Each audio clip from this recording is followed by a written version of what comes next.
Hello. तो हम लोग आज क्या पढ़ेंगे? आज हम लोग पढ़ेंगे सेकेंड वर्ल्ड वॉर। कब से कब तक हुआ था? 1939 टू 1945। देखो, हम लोग ने 4 चैप्टर ख़त्म कर चुका है। ये 5th चैप्टर है। इसके लिए सबसे इम्पोर्टेंट लास्ट वीडियो है जो कि हम लोग का था फेसिज्म एंड नाजिज्म के ऊपर। ठीक है। सेकेंड वर्ल्ड वॉर पूरा फेसिज्म और नाजिज्म के ऊपर ही बेस्ड है। ठीक है। तो इसको स्टार्ट करने से पहले हम लोग को वो वीडियो देख लेना चाहिए एक बार। ठीक है। तो हम लोग सेकेंड वर्ल्ड वॉर एक बार पढ़ लेते हैं। ठीक है। कंप्लीटली पढ़ेंगे एनटीएससी के लिए। जितना फास्ट हो सके उतना सारा टॉपिक्स कवर होगा। ठीक है, स्टार्ट करते हैं।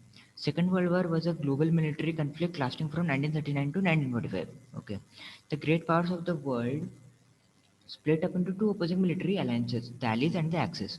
देखो, दो दो पार्टी में बट गए, एक एलीज तो एक्सेस। एलीज में कुछ कंट्रीज शामिल हुए, एक्सेस में कौन से कोई कंट्रीज शामिल हुए, कौन कौन से हुए देखेंगे। The treaty of Versailles left many countries dissatisfied. Adverse conditions such as repartition and unemployment led to new radical ideas which led to the Second World War। Treaty of Versailles के बाद stable नहीं था। क्या नहीं था stable? देखो, जैसे कि अनएम्प्लॉयमेंट बढ़ गया।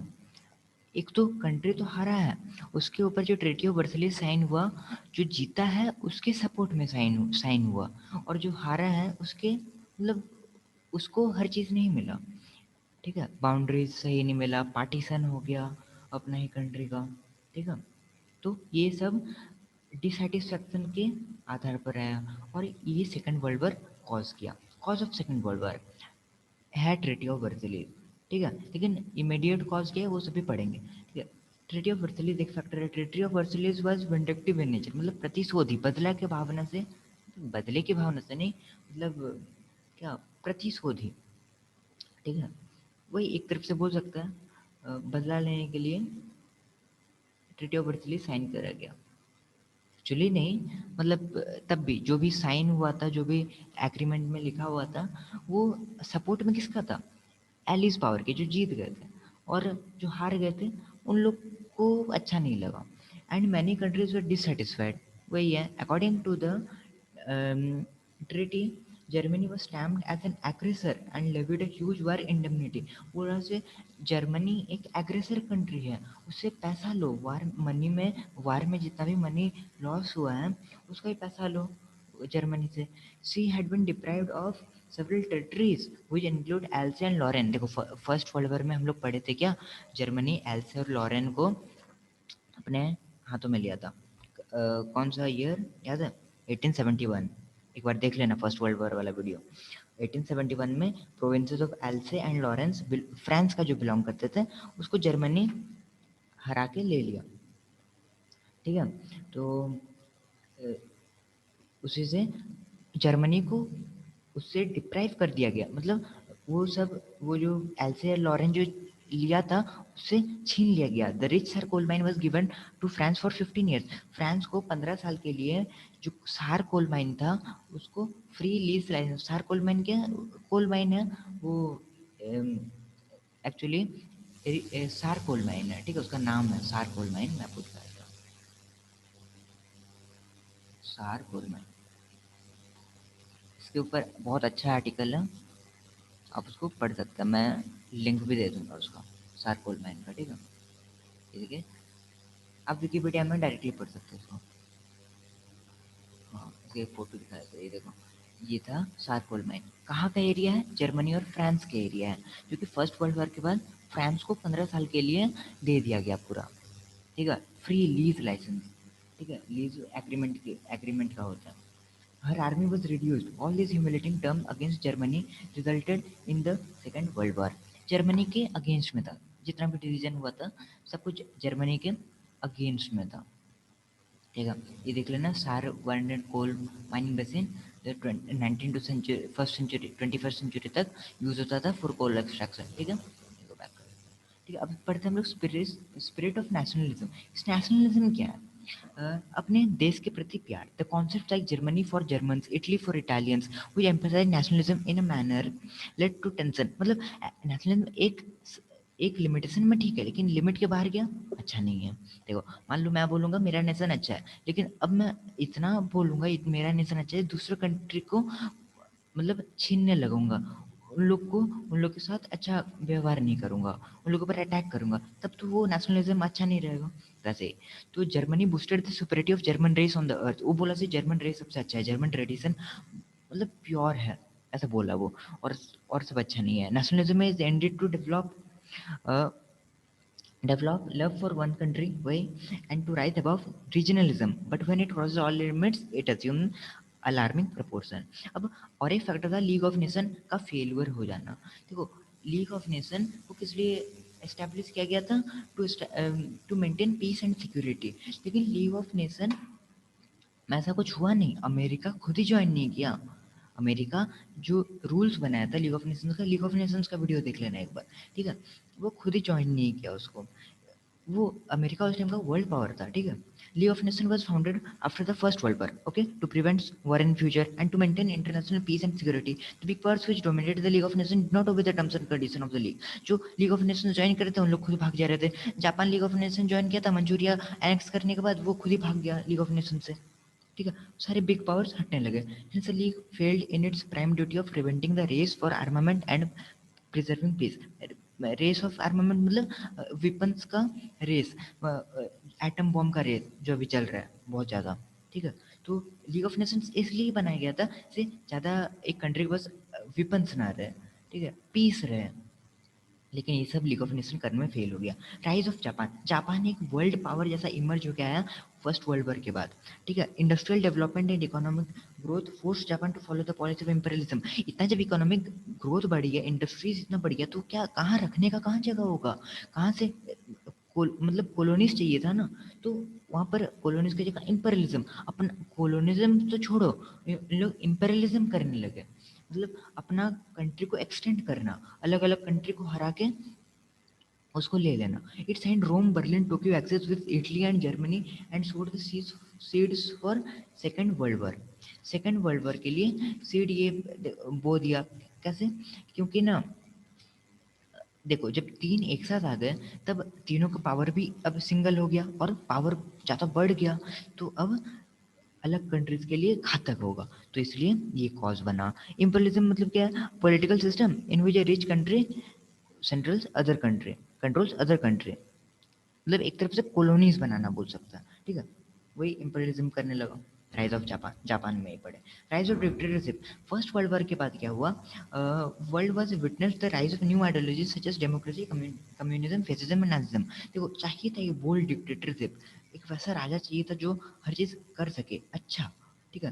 The newly formed republic government in many European countries failed and gave way to dictatorship of Hitler and Mussolini.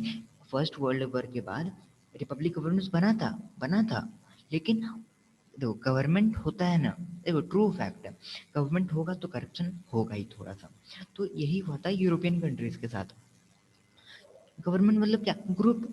Group से लोग रहेंगे, लेकिन जब एक आदमी अच्छा आदमी जब रूल करेगा ना तब वो बेस्ट होता है। तो ये वैसा ही डिक्टेटरशिप कौन दिया? हिटलर और मुसोलिनी, जो अपने कंट्रीज के लिए बहुत अच्छे थे लेकिन दूसरे कंट्रीज के लिए अच्छे नहीं थे। This dictators glorified the principle of war and conquest which ended in the second world war.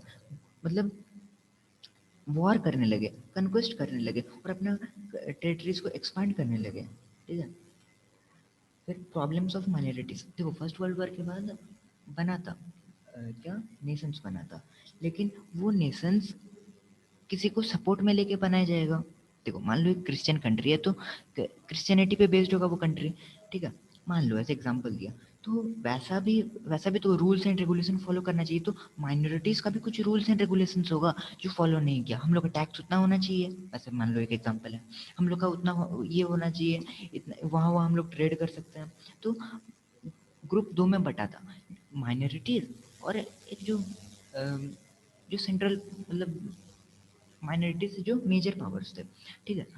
उन लोग मेजर ग्रुप्स थे, तो उन लोग के हित में रख के तो नेशंस बनाया गया, लेकिन माइनॉरिटीज को ध्यान नहीं दी। अब माइनॉरिटीज आगे जाके खतरा बना, मतलब हो सकता है ना माइनॉरिटीज आगे बढ़ सकता है।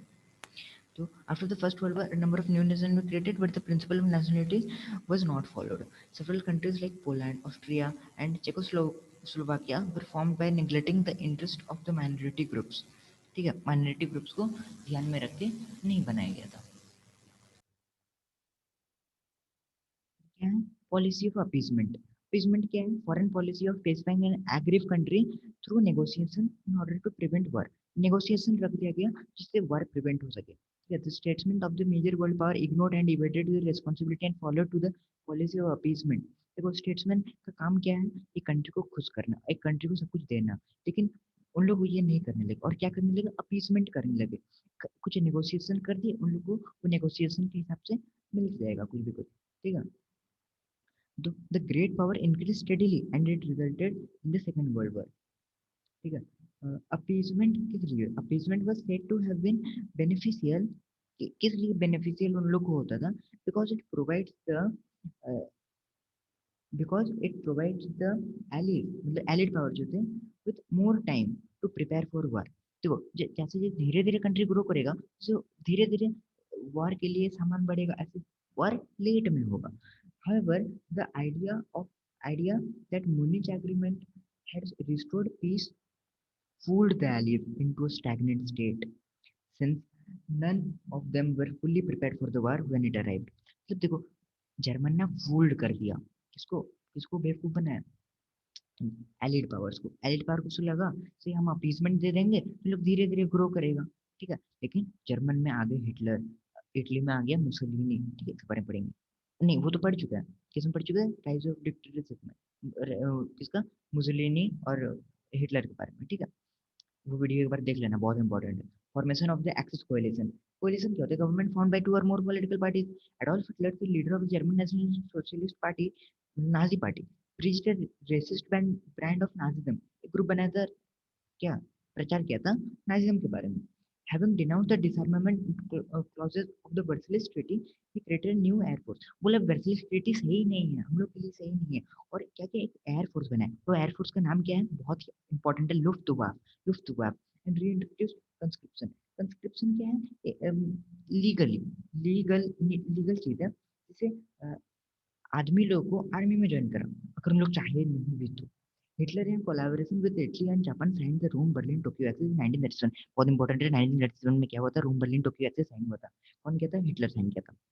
मतलब कोलैबोरेशन से, किसके कोलैबोरेशन से? इटली, जापान और जर्मनी, ओके। और ये भी एक हो सकता है, ये भी एक है क्या फैक्टर है वार के लिए। क्यों? तीन कंट्री मिलेंगे, बोल चुका है ना, तीन कंट्री जब मिलेंगे तब दूसरे कंट्री के लिए हानिकारक हो सकता है, okay. German aggression in Europe. In सितंबर 1938 हिटलर थ्रेटन्ड चेकोस्लोवाकिया। 1938 में क्या हुआ? हिटलर चेकोस्लोवाकिया को डराया। The British prime minister Neville Chamberlain initiated talks and signed the Munich pact. इसलिए ब्रिटिश प्राइम मिनिस्टर कौन थे उसमें? नेविल चैम्बरलेन, ठीक है। वो म्यूनिच पैक्ट साइन कर दिए। उनको क्या लगा कि ये साइन करने के बाद अब धीरे धीरे ग्रो करेगा कंट्री, हम लोग तब तक को वार के लिए हम लोग को टाइम मिल जाएगा, लेकिन वैसा नहीं हुआ। जर्मन पहले वार कर दिया। क्यों? हिटलर चाहे बहुत क्रूर हो, लेकिन अपना कंट्री के लिए बहुत काम किया था। उसका इंडस्ट्रीज बहुत बहुत ज्यादा ग्रो किया था, ठीक है। यहाँ पढ़ सकते हो political and economic stability in Germany and lingering resentment over the harsh imposed of the Versailles fueled the rise to power and his nationalist socialist party। मतलब इकोनॉमिक पावर बहुत बड़ा था, ठीक है। ये लाइव पढ़ लेना, पढ़ते जाए, ओके। हम लोग कंटिन्यू करते हैं। Hitler promise not to take any more check country, check territories. मतलब देखो हिटलर प्रॉमिस किया म्यूनिच पैक्ट से हम और कोई चेक टेरिटरी नहीं लेंगे। चेक क्या है? हम लोग का चेकोस्लोवाकिया का देखो डिवीजन हुआ था, चेक और स्लोवाकिया का, ठीक है। तो उसी से चेक टेरिटरी और हम लोग नहीं लेंगे। हिटलर बोला ऐसे। चैम्बरलिन को विश्वास हो गया और उसको लगा से हम लोग peace for our time gain कर लिए। पीस फॉर आवर टाइम क्या होता है? ये यूज होता है to evoke the situation where an aggressive country is being appeased for the sake of delaying war. बोला ऐसे हम लोग वार लेट में करेंगे, हम लोग डिले कर दिए। लेकिन हिटलर वैसा नहीं किया, 6 महीना के बाद ही चेकोस्लोवाकिया का जितना टेरिटरी बचा हुआ था ना उसको भी ले लिया। वो resulted the second world war. अब इमीडिएट कॉज क्या है? ये भी हम लोग पढ़ेंगे। इमीडिएट कॉज क्या है? इमीडिएट कॉज था हिटलर ना 1939 में वो पोलैंड को बोला से हम एक मिलिट्री रोड बनाएंगे। कहाँ से कहाँ तक? कहाँ से कहाँ तक? ईस्ट प्रोसिया से पॉलिश कॉरिडोर, ईस्ट प्रोसिया से पॉलिश कॉरिडोर। और बोला कि हम डैनजिंग जो कंट्री है, डैनजिंग जो सिटी है कहाँ का सिटी है, पोलैंड का। बोले उसको तुम सरेंडर करवा दो, ठीक है। लेकिन पोलैंड ये बात नहीं माना, रोड बनाने का बात नहीं माना, सरेंडर करवाने का बात नहीं माना। और हिटलर क्या किया, एक लाइटनिंग अटैक कर दिया। लाइटनिंग अटैक क्या होता है? लाइटनिंग अटैक हिटलर की एक स्ट्रेटेजी है, बहुत काम का स्ट्रेटेजी। इसे पढ़ते हैं ना, जो यहाँ लिखा हुआ है, on late night Hitler and Soviet leader Joseph Stalin signed the, ठीक है, ये पढ़ेंगे, ठीक है, इसे बाद में पढ़ेंगे। ये on September 1 Hitler inverted Poland from the, ये बात पढ़ेंगे, ओके। तो क्या है इसका, लाइटनिंग अटैक। लाइटनिंग अटैक क्या है, चलो देखते हैं लाइटनिंग अटैक है। लाइटनिंग अटैक हिटलर की स्ट्रैटेजी था, जिसमें ना वो कंट्रीज को टाइम नहीं देता और वार कर देता था। कैसे वार कर देता? Combined forces of tank, motor, infantry, artillery penetrated, मतलब तोप, तो आर्टिलरी मतलब तोप होता है, टैंक्स, ठीक है, उसको ऐसा अरेंज करता था। जर्मन, उसका जर्मन एयरफोर्स था क्या, लुफ्टवाफ, ठीक है। और इसे कैसे कंट्रोल लेता था, रेडियो कम्युनिकेशन, ठीक है, रेडियो कम्युनिकेशन से सब कंट्रोल होता था। और वार वार हो जाता था, ठीक है। और यही हुआ पोलैंड के साथ, ठीक है। तो जब ये वॉर हुआ सितंबर 1 1939 में, तो यही रिजल्ट किया सेकेंड वर्ल्ड वॉर के लिए, ठीक है।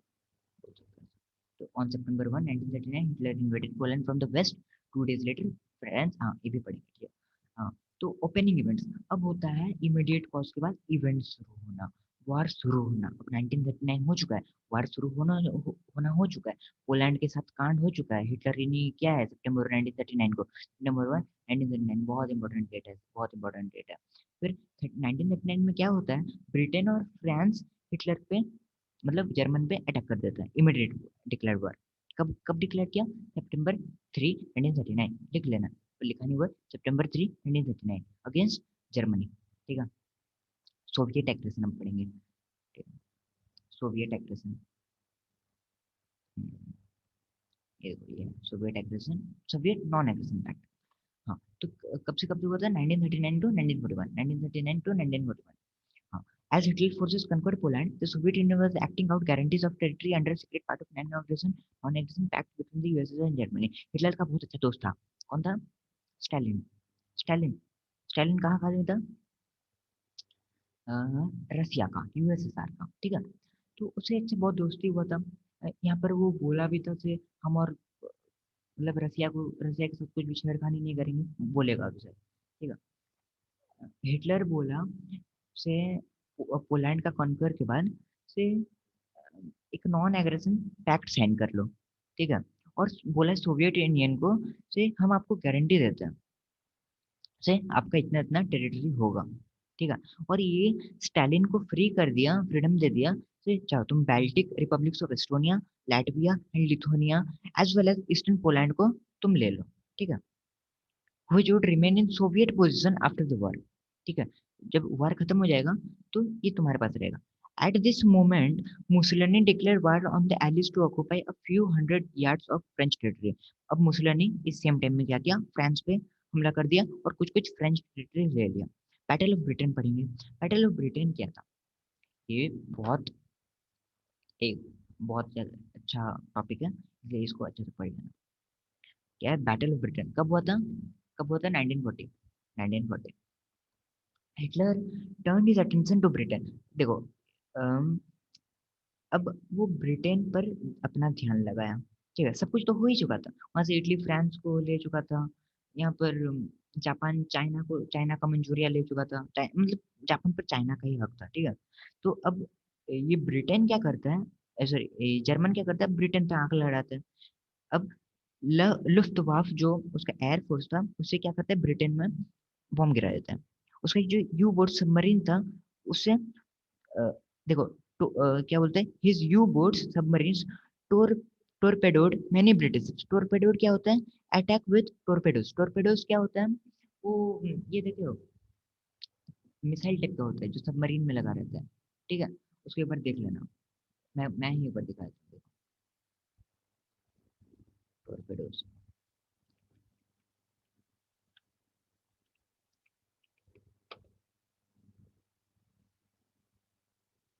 देखो ये सब होता है, ये सबमरीन के नीचे नीचे लगा रहता है और उसने उड़ा दिया पूरा। किसको उड़ा दिया? ब्रिटिश का शिप सब, ब्रिटिश का शिप सब उड़ा दिया। During the month of August and September in 1940 Luftwaffe continuously bombed London and other cities daily. भाई मतलब सबमरीन पूरा लंदन का डेली डेली एक सिटी उड़ा रहा था अगस्त से सितंबर के बीच में। अब ब्रिटेन क्या करते है, खेल खेलता है। क्या खेल खेलता है? चुप गया।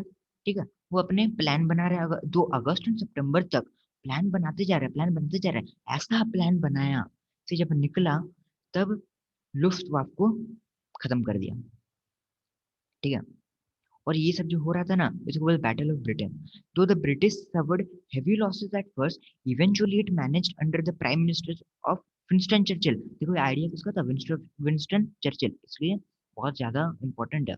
And turn the air strike against Germany. अब हवा में ही उसका टॉर्पेडोज को खत्म कर दिया। ठीक है, इसको बोलते हैं एयर स्ट्राइक।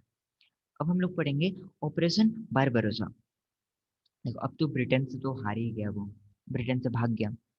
अब क्या करते हैं, अम, जैसे ही उसका ब्रिटेन से हार होता है, वो अब सोवियत यूनियन पर कब्जा करने का सोचता है। देखो सोवियत यूनियन कौन था? वो स्टालिन, उसका दोस्त है इतना अच्छा, लेकिन उसको भी धोखा दे दिया। उसे जो वो नॉन एग्रेशन पैक्ट साइन किया था, उसको भी खत्म कर दिया। क्या जो पैक्ट था वो क्या काम का आएगा जब अलग कंट्री पर वार कर दिया। Despite having signed the non aggression pact with Stalin, Hitler hated communism and wished to destroy it the land of its birth। देखो एक तरफ से कहीं ना कहीं लग रहा है हिटलर को पहले से पता था, मतलब हिटलर को पहले से कम्युनिज्म अच्छा नहीं लगता था। ठीक है, कम्युनिज्म मतलब अपना पीपल पीपल और इंडस्ट्री में पैसा इक्वली सबको दे दे। ठीक है, ये था कम्युनिज्म का आइडिया। तो हिटलर को ये चीज अच्छा नहीं लगता था, वो चाहता कैपिटलिज्म हो। कैपिटलिज्म एक तरफ से ना अभी भी हो रहा है और वो एक तरफ से अच्छा भी है, क्योंकि सबको अगर इक्वली पैसे दे दिए, कोई ना कोई गरीब ना कोई अमीर, किसी को काम करने का ये नहीं रहेगा। ठीक है, तो एक तरफ से बोल सकते कैपिटलिज्म ठीक ठाक है, लेकिन गंदा तरीके से कैपिटलिज्म भी ठीक नहीं है। तो यहाँ पर स्टालिन जैसे नॉन एक्शन पैक्ट साइन किया हुआ था हिटलर को।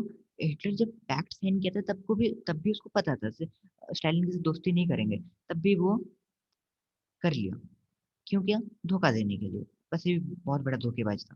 ठीक है, देखो Hitler hated communism and wish to destroy it in the lands of it birth. इसका मतलब कम्युनिज्म कहाँ पर पैदा हुआ था? कहाँ पर पैदा हुआ था? रसिया में। कौन कौन लाया था ये सब आइडिया? कार्ल मैक्स याद है? पूरा स्टार्टिंग वीडियो में जाओ, रशियन रिवॉल्यूशन का वो सब एक बार देख गया।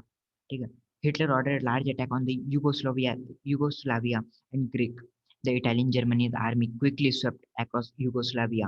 In Greece there was tougher resistance. Greece में भी थोड़ा रेजिस्टेंस मिला, थोड़ा रुकावट मिला जर्मन को, but the Axis force proved too powerful and by the end of April the Balkans were under Axis control। ये यूगोस्लोविया कहाँ पर है? बल्कन एरिया में ही है। ठीक है, मतलब पूरा अप्रैल तक आने तक पूरा एक्सिस कंट्रोल ले लिया। कहाँ का? बल्कन,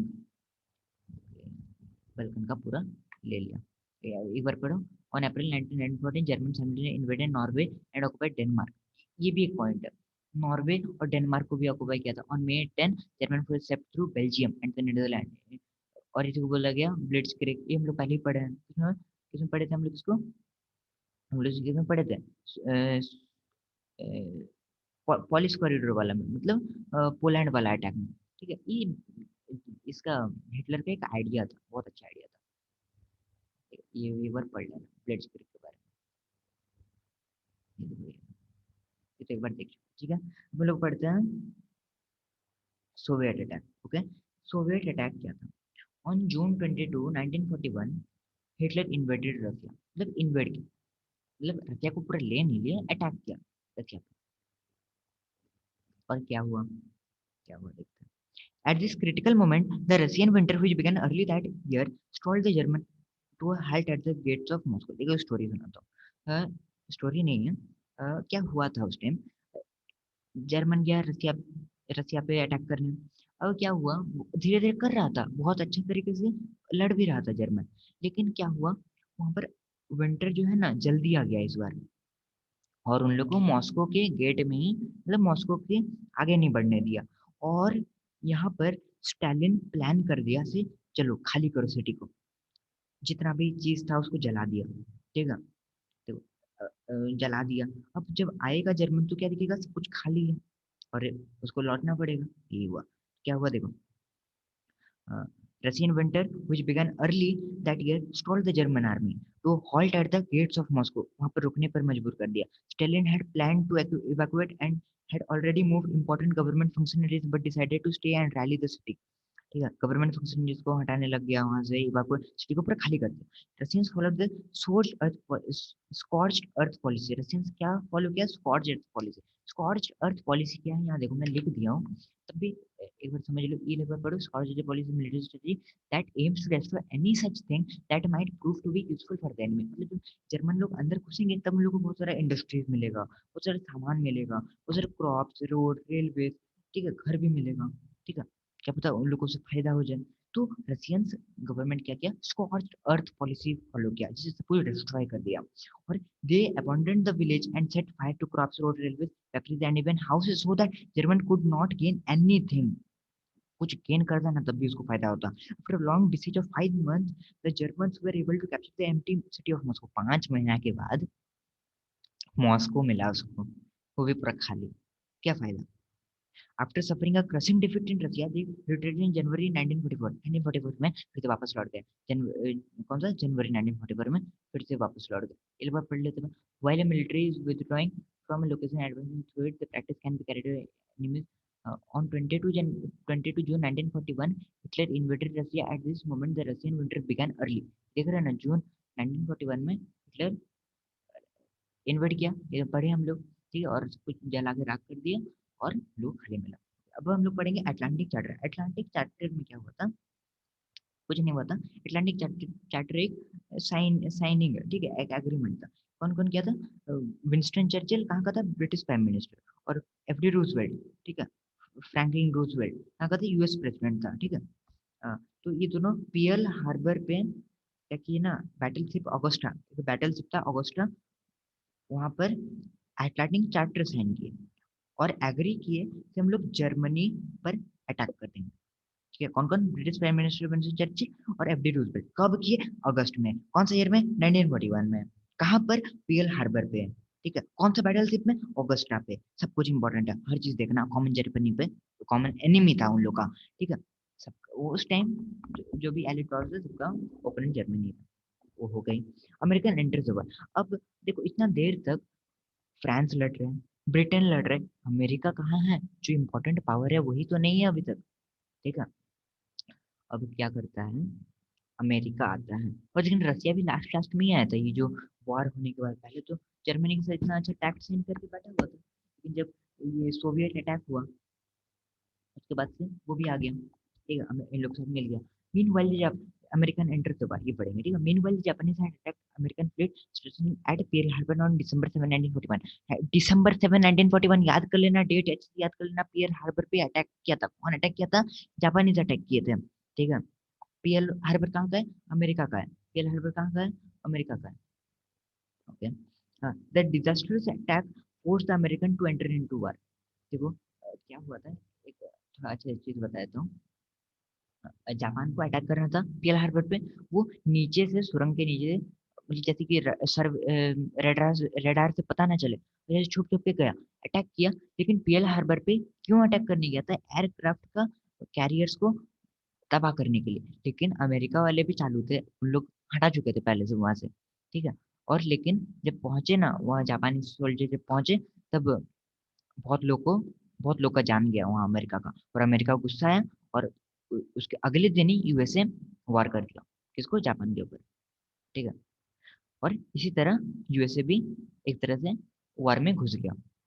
अब जापान जापान पर इसको गुस्सा है, मतलब पूरा एलिड पावर के ऊपर गुस्सा है।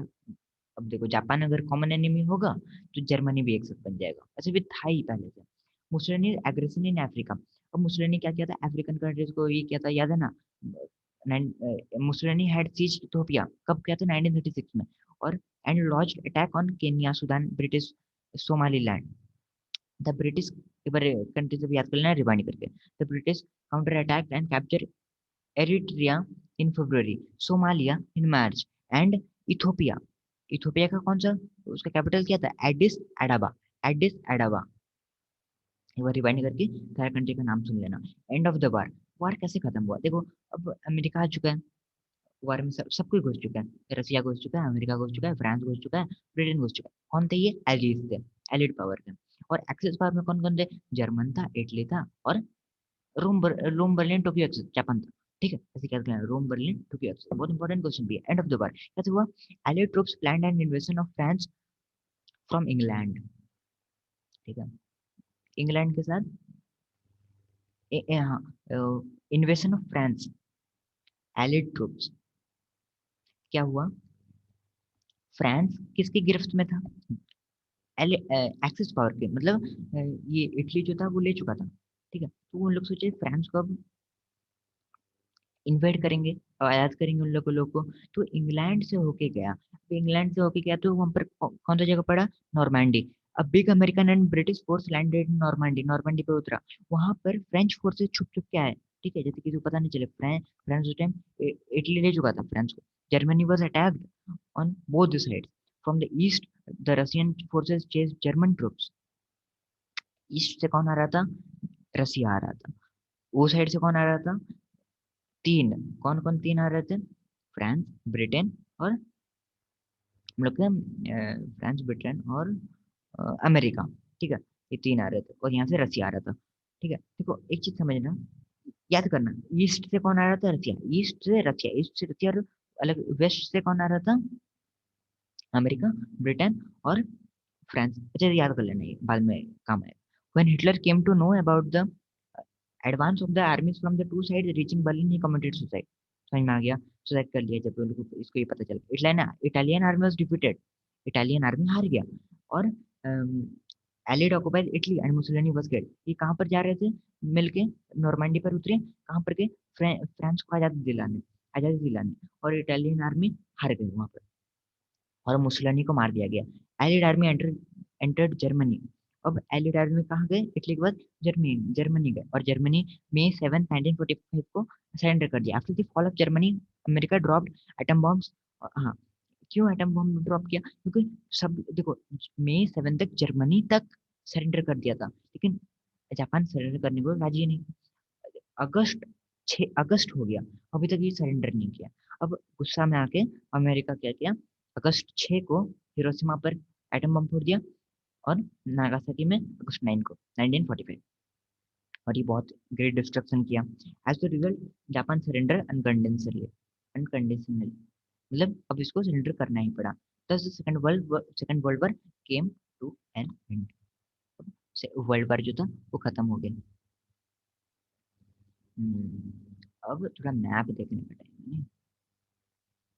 हाँ, ये वर्ड देख लो, जापान मंचूरिया लिया था वैसे। ये डच हार्बर है। ठीक है, ये पीएल हार्बर है। हाँ, और अमेरिका बोला था ना, पीएल हार्बर से जितना भी एयरक्राफ्ट कैरियर्स था डच हार्बर पे शिफ्ट कर दिया, और यहाँ आके कुछ नहीं मिला इसको। जापान यहाँ से मजे से आया था। ठीक है, अब हम लोग पढ़ेंगे results of the war. War का क्या क्या रिजल्ट हुआ, मतलब aftermath of the war, war के बाद हुआ क्या?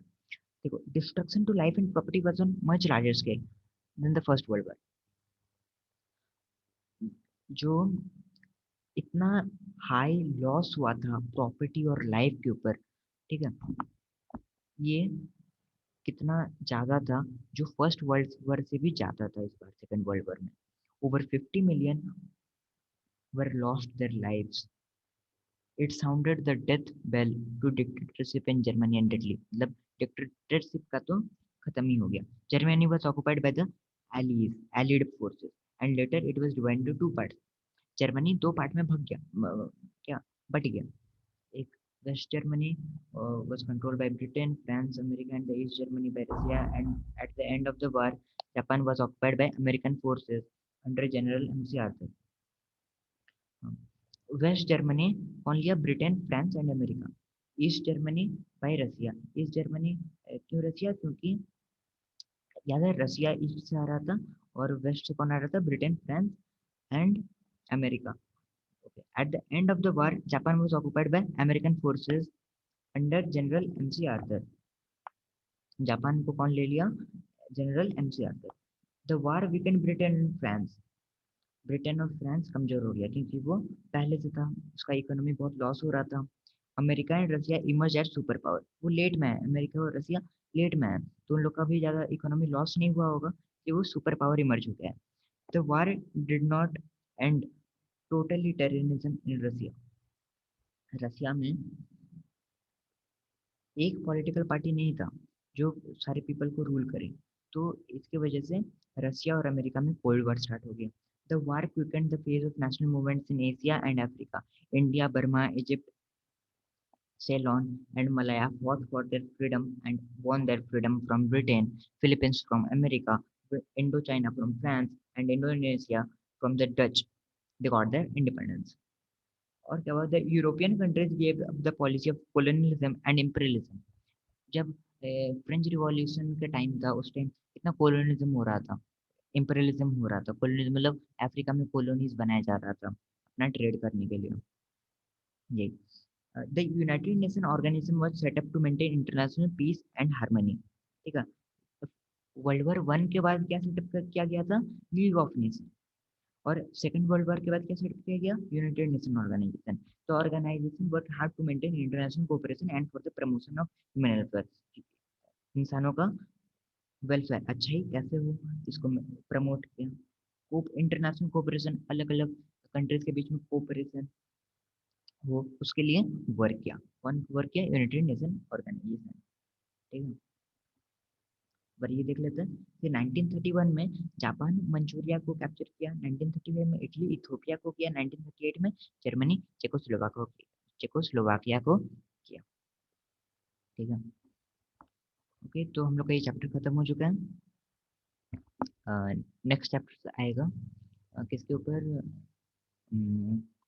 नेशनल मूवमेंट इन एशिया पे। ठीक है, नेशनलिस्ट मूवमेंट इन एशिया के ऊपर, या तो हम लोग इंडिया का भी शुरू कर सकते हैं, एक ही बात है दोनों। ठीक है, तो एक बार सारा वीडियो को एक बार देख लेना, मतलब सब कुछ खत्म हो ही चुका है वर्ल्ड हिस्ट्री में, और बाकी सब इंडिया का स्टोरी है। ठीक है, ठीक है, तो आज के लिए बस इतना ही, थैंक यू।